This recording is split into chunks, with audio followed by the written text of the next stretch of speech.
ఏలూరు జిల్లా ఉంగుటూరు మండలంలో primary health providers association మండల శాఖ సర్వసభ్య సమావేశం నిర్వహించారు. ఈ సందర్భంగా డాక్టర్ మురళీకృష్ణ ఉదర సంబంధిత వ్యాధులు, సాధారణ ఆరోగ్య సమస్యలపై సభ్యులకు అవగాహన కల్పించి సందేహాలను నివృత్తి చేశారు. కార్యక్రమంలో మండలానికి చెందిన పీఎంపీ వైద్యులు పెద్ద సంఖ్యలో పాల్గొన్నారు. సంప్రదించారంటే ఒకటి గ్యాస్ట్రిక్ ప్రాబ్లం ఉన్నప్పుడు, రెండు ఈఆర్సీపీ అంటే మెయిన్గా గాల్ బ్లాడర్ స్టోన్స్. కొన్ని గాల్ బ్లాడర్లో ఉన్నంత వరకు ఏం ప్రాబ్లం ఉండదండి. అవి జారి బైల్ డక్ట్లోకి వచ్చినాయి అనుకోండి, అవి బైల్ డక్ట్లోకి వచ్చి ఇరుక్కుపోతే అప్పుడు అది రిమూవ్ చేసి స్టెంట్ వేయాల్సి వస్తుంది. ఈఆర్సీపీస్ అంటే only selected cases of gallbladder స్టోన్స్లో చేస్తామండి. అన్ని కేసెస్లో చేయము.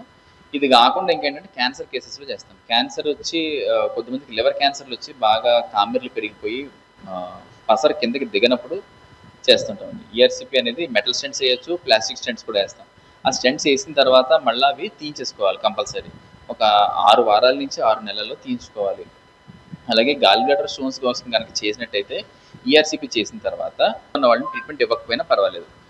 ఇంకా ఇవి లివర్ డిసీజెస్ అన్ని పక్కన పెడితే ప్యాంక్రియాస్ ప్రాబ్లమ్స్ అండి. ఈ మధ్యకాలంలో ఏంటంటే ఎక్యూట్ ప్యాంక్రియాటిస్ అనేది చాలా కామన్ అయిపోయింది. ఎందుకంటే ఆల్కహాల్ ఎక్కువ తీసుకునే వాళ్ళు, అంటే యంగ్స్టర్స్లో ఆల్కహాల్ తీసుకునే పర్సంటేజ్ పెరిగిపోయింది కాబట్టి ప్యాంక్రియాటిస్ ప్రాబ్లమ్స్ కూడా చాలా ఎక్కువ వస్తున్నాయి. ఈ ప్యాంక్రియాటిస్ ప్రాబ్లమ్స్ ఎర్లీగా డిటెక్ట్ చేయకపోతే ఇవి కూడా రికరెంట్ ప్యాంక్రియాటిస్, అంటే మళ్ళా ప్యాంక్రియాటిస్ ఎపిసోడ్స్ వచ్చి అవన్నీ క్రానిక్ ప్యాంక్రియాటిస్కి దారితీస్తాయి. క్రానిక్ ప్యాంక్రియాటిస్కి వెళ్ళిపోయిన తర్వాత మందులకి రెస్పాన్స్ అనేది తక్కువ. అలాంటి వాళ్ళు సర్జరీ కూడా దారితీస్తుంటుంది, రాళ్ళు తయారవడం ఇలాంటివి జరుగుతూ ఉంటాయి. సో ఎర్లీ స్టేజెస్లో ఉన్నప్పుడు, ప్యాంక్రియాటిస్ ఎర్లీగా ఉన్నప్పుడు కనుక్కొని దానికి కారణం కాపాడగలుగుతాం.